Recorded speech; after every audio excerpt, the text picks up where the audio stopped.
Bismillahirrahmanirrahim. Assalamualaikum warahmatullahi wabarakatuh. Sebelumnya, perkenalkan nama saya Eka Pratiwi. Saya dari Prodi Pendidikan Bahasa Inggris, kelas Tersono, kelas karyawan. Pada kali ini saya ingin mempresentasikan secara online tema yang saya ambil dari mata kuliah Pendidikan Agama Islam yang diampu oleh Bu Maratul Faida SPDI MPD. Nah, dari sini saya mengambil judul mengintegrasikan iman, Islam, dan ihsan dalam membentuk insan yang kamil. Nah, sebelum saya mulai pembahasan, sebelumnya kita harus menyadari bahwasanya diri kita itu adalah orang Islam, di mana orang Islam itu harus tahu apa yang harus dia yakini, apa yang harus dia lakukan, dan apa yang harus dia maksimalkan setiap harinya. Nah, di sini hal pertama yang akan saya bahas yaitu makna iman, Islam, dan ihsan. Dalam ajaran Islam, ketiga aspek ini menjadi pilar utama yang membentuk kepribadian seorang muslim yang kamil. Jadi, untuk menjadi insan yang kamil, insan artinya manusia, kamil artinya yang sempurna. Untuk menjadi insan kamil itu, manusia harus memiliki tiga aspek ini, yaitu Islam, iman, dan juga ihsan. Pertama, definisi iman. Iman secara bahasa berasal dari kata amanah, yang berarti itu percaya atau membenarkan. Membenarkan dengan sepenuh hati, di dalam hati yang paling dalam. Sedangkan secara istilah, iman adalah keyakinan yang mantap terhadap 6 rukun iman. Yang pertama, rukun iman kepada Allah, kepada malaikat, kepada kitab, kepada rasul, kepada hari akhir, dan yang terakhir, iman kepada qada dan qadar atau takdir Allah. Nah, iman ini menjadi dasar paling utama dalam diri seorang insan kamil, karena iman ini letaknya di dalam hati. Dan tiga pilar ini, iman, Islam, dan juga ihsan, itu dibahas di dalam hadis Arba'ain nomor 2. Sebelumnya izinkan saya untuk membacakan hadisnya.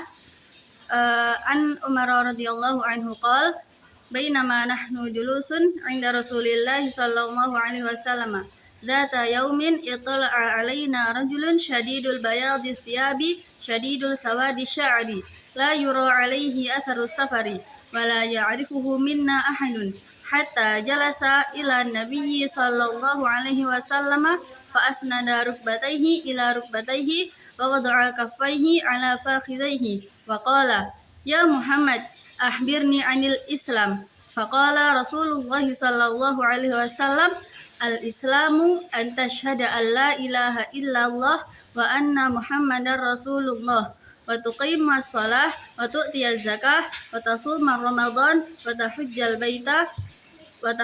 baita in istata'a ilaihi sabila. Qala sadaqata. Fa'ajibna lahu yas'aluhu fayusaddiquhu. Qala fa'akhbirni 'anil iman. Qala an tu'mina billahi wa malaikatihi wa kutubihi wa rusulihi wal yaumil akhir wa tu'mina bil qadari khairihi wa syarrihi. Qala sadaqta. Qala fa'akhbirni 'anil ihsan. Qala an ta'budallaha ka'annaka tarahu fa illam takun tarahu fa innahu yaraka. Nah, dari hadis Arba'ain nomor 2 ini dibahas dengan detail tiga pilar aspek dalam Islam, yaitu iman, Islam, maupun ihsan. Nah, yang pertama tadi kita membahas tentang iman. Ternyata iman itu menjadi dasar dalam seseorang untuk menjadi insan kamil. Karena iman itu merupakan pondasi.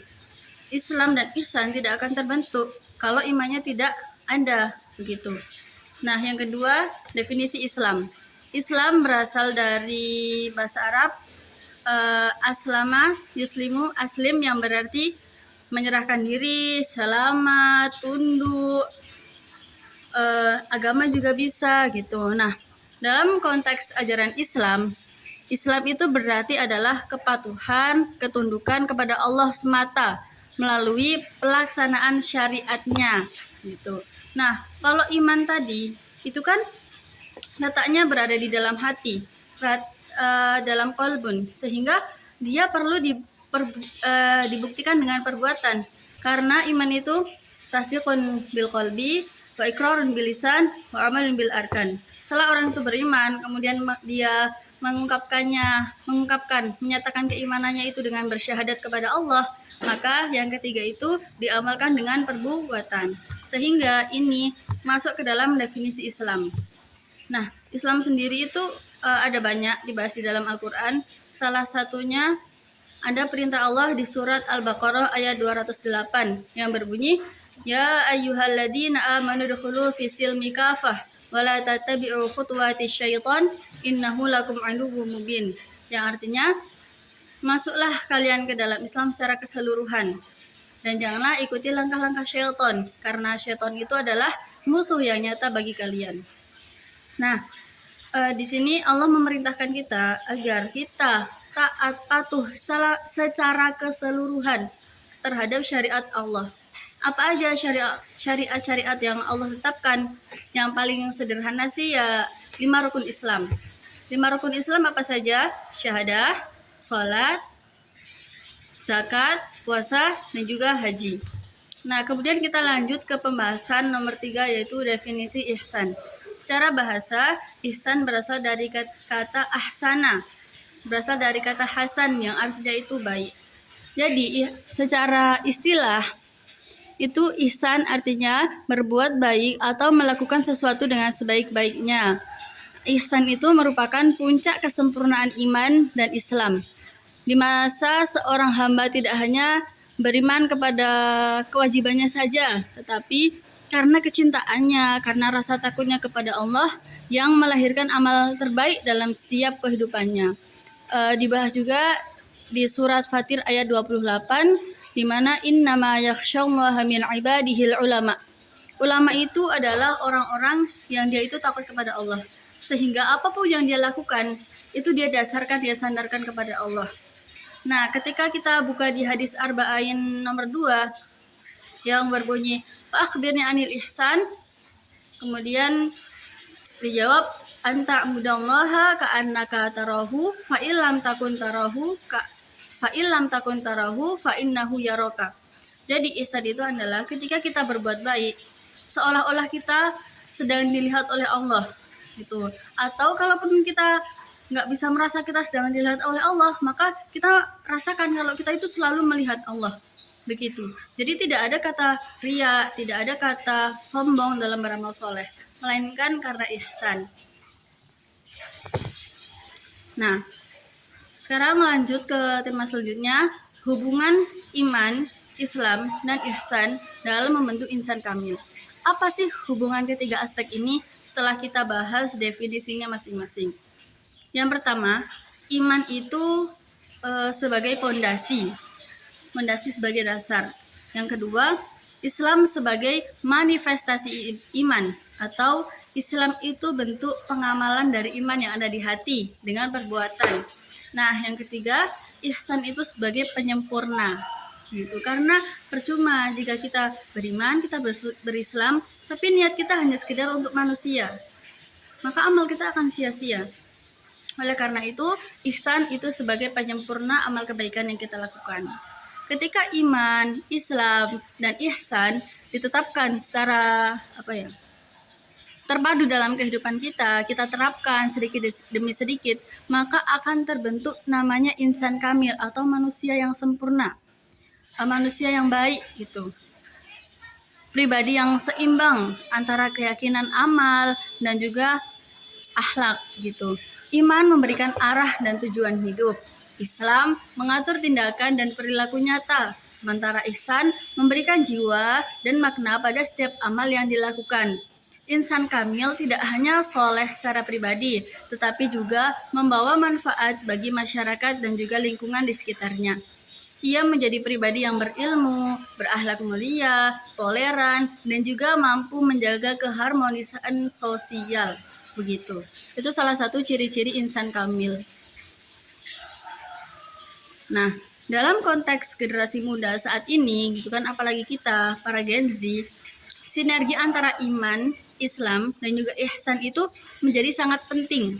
Ketiganya dapat membentuk karakter generasi yang berintegritas, berdaya saing, serta memiliki kesadaran moral dan spiritual dalam menghadapi perkembangan zaman yang cepat dan kompleks. Jadi walaupun kita hidup di dalam dunia yang tidak ada kepastian, di dunia yang rusak ini, tapi kita adalah seorang mukmin, seorang muslim yang bisa selalu membawa nilai moral, bisa selalu membawa nilai keislaman, dan juga melakukan aktivitas itu masih sesuai dengan Al-Quran dan Sunnah. Begitu.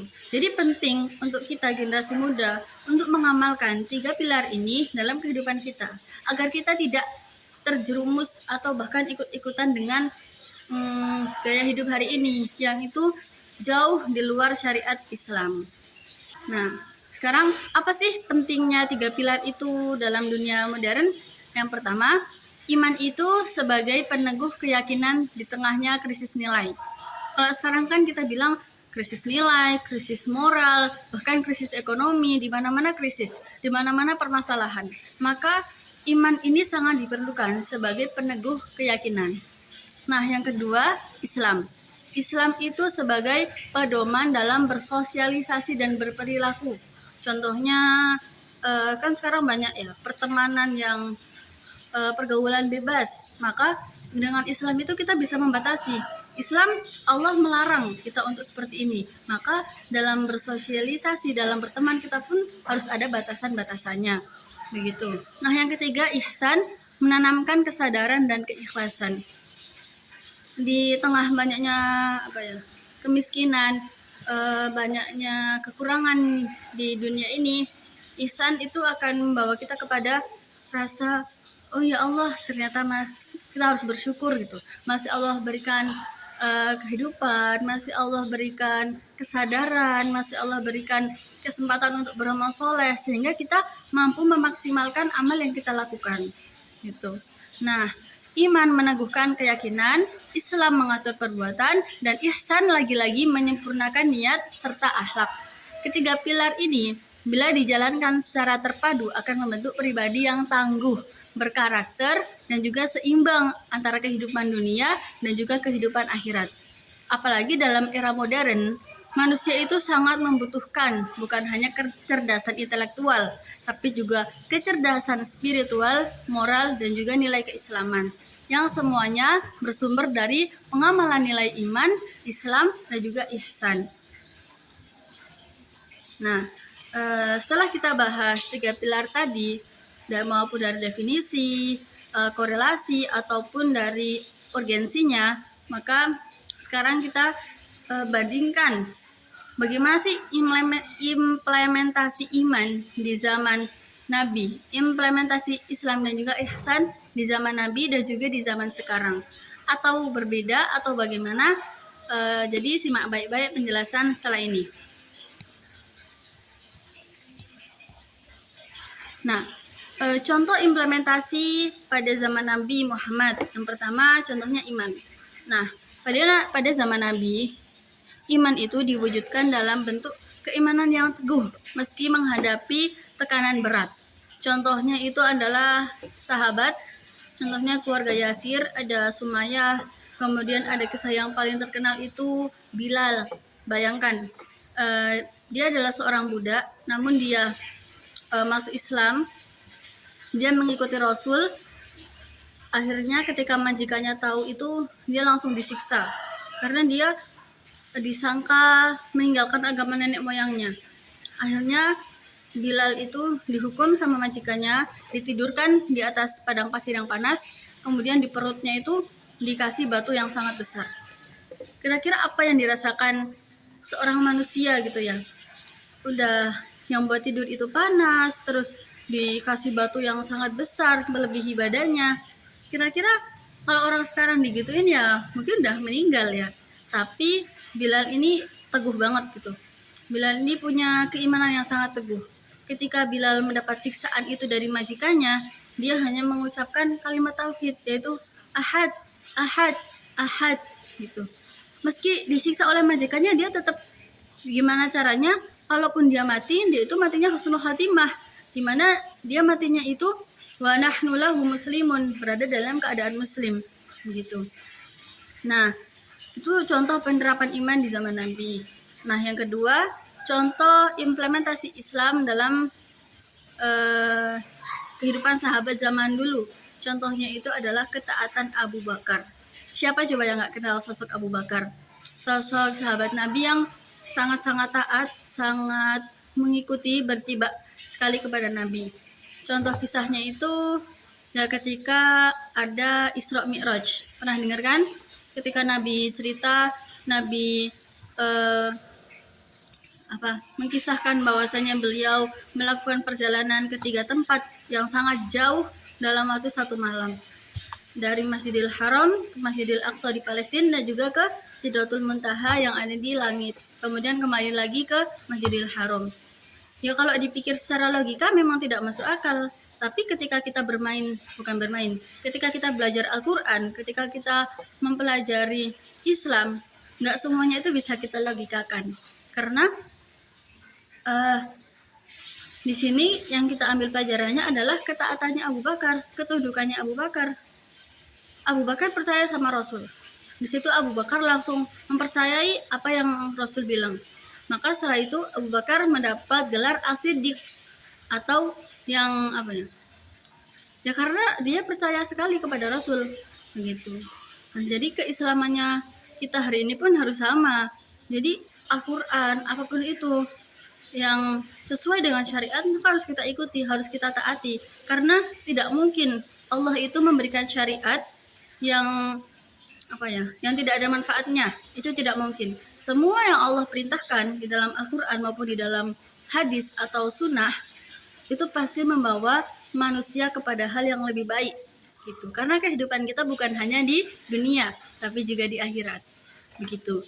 Nah, yang ketiga, apa sih contoh implementasi ihsan di dalam zaman sahabat dahulu? Di sini saya mengambil kisahnya Utsman bin Affan yang sangat dermawan gitu. Udah tahu ya kalau zaman dulu itu tinggalnya kan di padang pasir. Nah, otomatis panas, kekurangan air, ya enggak? Nah, kalau sekarang kita bisa melihat, oh di Arab itu minumnya air Zam-Zam, di Arab itu apapun pakai air Zam-Zam. Nah, tanpa kita tahu dasarnya air Zam-Zam itu dari mana. Nah, ternyata pada zaman itu Utsman bin Affan itu adalah sosok yang kaya raya, tapi beliau sangat dermawan gitu. Sampai-sampai dia itu membeli sumur, namanya sumur Raumah, dari seorang Yahudi dengan harga yang sangat mahal. Buat apa? Buat disumbangkan kepada orang Islam agar digunakan secara gratis. Nah, perbuatan ini mencerminkan nilai ihsan dalam diri seorang Utsman bin Affan. Berbuat baik dengan kesadaran bahwa segala amal itu dilihat oleh Allah. Begitu. Nah, bahkan satu kisah yang paling saya ingat dan saya teladanin dari Utsman bin Affan itu ketika Rasul bilang, salah satu orang yang hisab di yaumul hisab nanti, yang hisabnya lama itu Utsman bin Affan. Dia langsung sedih, bukan? Karena kok aku dihisab paling lama gitu. Tapi ternyata Rasul bilang dia dihisab paling lama karena harta kekayaannya. Tapi harta kekayaannya itu yang akan membuat dia itu masuk surga. Kenapa? Semua kekayaannya dia itu dia kasih untuk Islam gitu. Bayangin, karena saking takutnya dia sama yaumul hisab pada hari perhitungan, sampai dia tuh pengen ngabisin semua hartanya. Dia pernah membeli kurma busuk gitu kan. Buat apa? Buat ngabisin hartanya. Kalau ada yang belum pernah dengar kisah ini, jadi Utsman itu waktu itu membeli kurma busuk. Jadi kan dia membantu petani-petani nih, petani kurma. Kurmanya busuk, nggak laku. Dia beli tuh. Akhirnya semuanya dia dapatnya kurma busuk. Nah kan dia udah senang, hartanya udah berkurang. Tapi ternyata tiba-tiba kurma busuk ini dibeli oleh seorang raja, di mana kalau nggak salah itu kurma busuk itu sebagai salah satu obat dari penyakit wabah yang ada di negaranya. Jadi kurma busuk itu si raja beli dengan harga 2 kali lipat lebih mahal. Jadi bukannya tambah berkurang hartanya, tapi malah bertambah 2 kali lipat. Nah, mungkin itulah Allah kasih kelebihan kepada beliau karena beliau sangat dermawan dan semua hartanya itu dia pakai untuk membiayai Islam pada zaman itu. Nah, mungkin Itu salah satu bentuk ihsan dari Utsman bin Affan. Nah, kemudian sekarang kita bahas implementasi iman, Islam dan juga ihsan di zaman sekarang gitu. Nah, untuk iman di zaman sekarang ini bisa diwujudkan dengan tetap menjaga akidah di tengah kemajuan ilmu pengetahuan dan juga globalisasi. Misalnya tidak mudah terpengaruh oleh paham ateis, terus komunis atau apapun itulah, dan juga tidak mudah terpengaruh dengan gaya hidup bebas. FOMO lah, ini itu pengen, jangan mudah terpengaruh. Iman ini juga dapat diperkuat melalui pendidikan agama, kajian Islam, serta penggunaan media digital untuk memperdalam pengetahuan tentang Islam. Jadi kan sekarang banyak banget tuh media yang mendakwakan Islam, yang membahas tentang Islam. Sering-sering kita lihat konten yang seperti itu, supaya konten-konten yang negatif itu nggak masuk ke FYP kita. Nah, itu salah satu caranya kita menjaga iman kita. Yang kedua, Islam di masa kini itu tercermin dalam sikap taat dan juga jujur dalam kehidupan sehari-hari. Misalnya, pelajar yang tidak mencontek, itu kan contohnya. Pedagang yang tidak menipu, atau pejabat yang tidak korupsi. Dan juga Islam itu menuntun manusia untuk bersikap adil dalam media sosial, tidak menyebar hoaks, dan juga menghargai perbedaan. Apalagi kita orang Islamnya. Kita harus mencerminkan orang Islam itu nggak kayak gitu kok gitu kan. Sekarang banyak oknum-oknum yang memperburuk nama orang Islam. Maka kita harus tunjukkan ternyata orang Islam itu nggak seburuk itu gitu. Orang Islam tuh nggak buruk, ajaran Islam tuh nggak buruk gitu. Maka kita tunjukkan dengan sikap kita kita sesuaikan dengan Al-Quran, kita berakhlak dengan Al-Quran, kita tunjukkan bahwa kita jujur kok, oh kita tidak berbohong, kita mendakwakan Islam, mengajak teman-teman yang lain kepada kebaikan gitu. Tapi bukan untuk riya atau bukan hanya sekedar untuk dilihat. Nah, masuklah kepada pembahasan ihsan di masa kini. Nah, ihsan itu bisa diterapkan dengan berbuat baik di lingkungan sekitar dan menjaga etika dalam dunia digital. Contohnya, menggunakan media sosial untuk menyebarkan pesan kebaikan, membantu sesama tanpa pamrih, dan juga menolong korban bencana atau masyarakat yang membutuhkan. Itu dari segi berbuat baiknya. Tapi dari segi kita menjaga diri kita, kita ingat bahwasanya kita itu seorang mukmin, Allah punya batasan untuk kita, Allah punya syariat yang harus kita taati. Ketika kita bergaul, di situ ada laki-laki, ada perempuan, fan-fan aja, asalkan kita membahas sesuatu yang bermanfaat. Kita ngobrolin tentang ayat, ngobrolin tentang fenomena hari ini, gimana ya sikap kita sebagai seorang mukmin.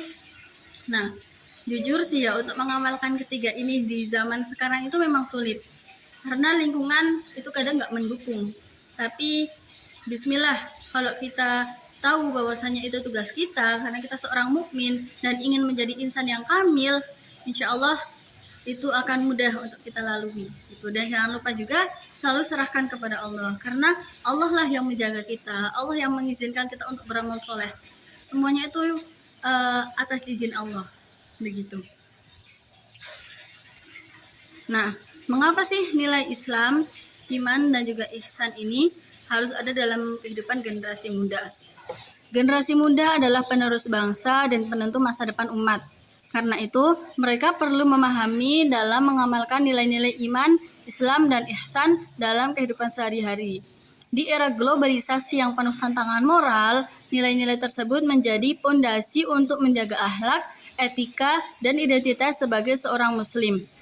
Iman memberikan arah dan keyakinan, Islam mengatur perilaku yang nyata, dan ihsan menanamkan kesadaran untuk berbuat baik dengan ikhlas. Jika generasi muda mampu mengintegrasikan iman, Islam, dan ihsan dalam kehidupan sehari-hari, maka akan lahir pribadi yang berakhlak mulia, cerdas, dan bertanggung jawab. Mereka tidak hanya menjadi individu yang taat beragama saja, tapi juga memiliki kemampuan untuk menjadi agen perubahan positif di tengah masyarakat. Karena kalau bukan generasi kita, kalau bukan kita lagi, siapa yang akan merubah dunia ini gitu. Generasi yang beriman, berilmu, dan berakhlak inilah yang akan membawa umat menuju kemajuan serta menjaga keharmonisan kehidupan berbangsa dan juga bernegara. Jadi, di sini paham ya kenapa kita harus menanamkan Islam, ihsan, dan juga iman dalam kehidupan kita. Karena itu sangat penting, seperti yang tadi sudah saya jelaskan. Nah, kesimpulan dari presentasi saya pada pagi hari ini, bahwa tiga pilar ini adalah tiga pilar utama dalam ajaran Islam yang saling melengkapi dalam membentuk insan kamil atau pribadi muslim yang sempurna. Dan tiga pilar ini tentu tidak bisa dipisahkan, harus kamil, harus kafah, harus keseluruhan.